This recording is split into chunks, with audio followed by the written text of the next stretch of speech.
На Кичевскиот пазар цената на пиперките за ајвар оваа сезона се движи од 40 до 50 денари за килограм, во зависност од квалитетот и видот. Сепак трговците велат дека годинава има помал интерес и помалку купувачи во споредба со претходните години. No kā часто нявтушме ска народи чишиштек то веќе ларгу промет шомпак. Според нив, главна причина е тешката економска состојба на граѓаните кои се обидуваат да заштедат дури и на традиционалните зимници. Овие се на пакет 50, а на кило 60 моментално. Кичево по кичево нема народ многу, тоа што е, тоа е.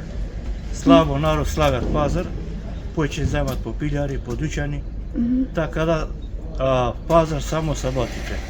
Трговците се надеваат дека со приближувањето на викендот и падот на температурите ќе се зголеми побарувачката за пиперки и зимници. Една тегла ајвар во маркетите чини од 250 до 350 денари, во зависност од видот и компанијата. Граѓаните велат дека за 30 килограми пиперки по 50 денари трошат околу 1500 денари, а со масло и други производи вкупно околу 2500 денари. Со 30 килограми пиперки може да се направат од 10 до 13 тегли ајвар.